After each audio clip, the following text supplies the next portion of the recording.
The Joe Rogan Experience. When we talk about what are the ideologies that drive us, the ideology of progress, this is why I have sometimes am skeptical, not about technology, the mastery and the geniuses that work in that field, but how technology and science as a subset of our economic ideology can create exactly the conditions that you're describing and that journalist has exposed. That if your ideology permits that, then what kind of ideology is that? What kind of unconsciousness are we living in? It's not an awakened culture, and all of the discourse around, like, you know, how we treat one another as individuals and progressivism culturally in domestic territories. Hey, people should be allowed to do this and that. It's a nonsense if that is permitted. Not only permitted, required. It's a requirement. You cannot have that economic model without that price being paid. And as a culture, whether it's me as an individual or our entire culture, we've accepted that contract. We've accepted those terms. Well, we have in some areas of our life for sure. You know, hopefully people haven't done that in their interpersonal, intimate relationships, but we certainly have in the way we communicate with others.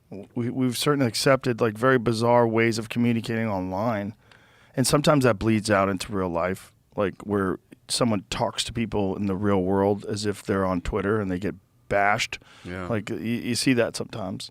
I think it's a very strange time where I don't think people have a lot of faith right now in institutions, and I don't think they have a lot of faith in authority. I don't think they really believe that there is someone who is wiser than them, that has a grand plan that's logical, that's workable, where they're looking out for all of us. So I think there's like a feeling of chaos that exists today that I don't think has ever existed in my life like this before. Even back during like the Bush administration, when everybody thought Bush was a moron, they still thought there's a good cabinet and they're following all the checks and balances, even though they're probably extracting too much money, and there's probably a lot of cronyism and a lot of undercover deals and a lot of like no bid contracts with Halliburton and that kind of nonsense. He still thought they have things pretty under control. It's a very solid institution. Nobody believes that now. You see Pete Buttigieg and fucking Kamala Harris and Biden can't get a sentence out. You're like, this is madness. These people are utter fools. And these are the people that are running everything. And these are the people that are getting us on the brink of war with Russia. And I don't have any faith in them. And I think most people don't. I think you're right. And with the that era of the Cheney, Bush, Wolfowitz, Rumsfeld, it felt like, oh, these are the Death Star bods. What's happening is there's this risen up military-industrial complex, Rand Foundation ideologues from the Republican right, who were the sanctioned baddies back in those days, are trying to profit from the colonization of the Middle East. It's part of a new American project. We sort of understood it, but from where I'm coming from, it was somehow recognizable, and 1 million people went on a march to prevent that war taking place because they knew there were no weapons of mass destruction, which we now know to be the truth. And as you say, now the figures that are in that place are sort of posing as the good guys, like affable and avuncular presidents and sort of friendly people of, like, that across the identitarian spectrum that's meant to feel inclusive and progressive. They're wrapping themselves up with progressive identity politics and then promoting a war. Yes, at the same time. It's very wild. Yeah, it feels like a mask and a veil. Like, this is what's interesting for me is as we navigate this new and emergent space of being able to present counter narratives,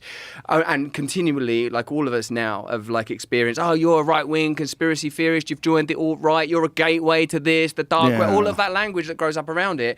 Like, this, and I've heard you speak about this obviously a lot, but the truth is that who isn't sympathetic? Anyone that's got a family or loves someone is sympathetic to the idea that people are going to have various types of identity around culture and religious expression and racial expression, and this is a conversation that the whole culture has to be involved in together. What my issue is, I don't think they believe in that stuff. I don't think they care. I don't think that they are creating an agenda to advance the interests of vulnerable people. I think they are using it as a distraction and a veil in order to carry on with the same kind of corporate and financial interests that have always determined what the establishment is. And if there's one thing we can point to in our lifetime, it's that the liberal establishment has become co-opted by the same forces that traditionally we regarded the right to have been co-opted by: military-industrial complex, financial industry. And there's now there's palpable evidence for that. And in order to not acknowledge that that transition's taken place, they're able to keep the cultural conversation going. We care about your right to express yourself and your identity.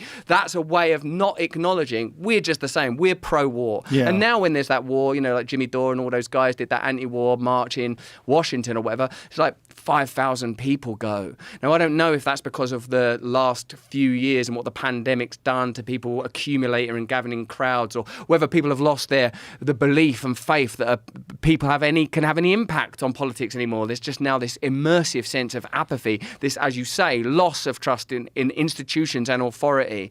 But something extraordinary has happened when people that say that we're the peace and love party are the party that are advocating for war, won't include some of the complex conditions that have led to this current crisis, which there's clearly a case for, like, you know, NATO's infringement on Russian territory, the 2014 coup. I know I'm not telling you anything you don't know, but like, it's extraordinary that those conversations don't happen. Right. It's like, actually, like that post-Trump and post-pandemic, everything sort of enters into that template. There are certain things you're not allowed to say now. If you sort of say, were Russia in any way provoked? Is there any legitimacy to this, to their military actions from their perspective? That's the same as saying, oh, I don't think you should take certain medications, or maybe masks aren't necessary. And people aren't. It doesn't seem that the culture is learning. It doesn't seem that as the evidence is evolving, that people are saying, oh wow, look, the stuff you were being told 2 years ago now, the things you couldn't say online 2 or 3 years ago, now there's evidence for that. In fact, I've bought documentation in case the conversation went in this direction, Joe. In my new position as a legitimate investigative journalist, I've got actual papers that I can show you, from conspiracy to fact,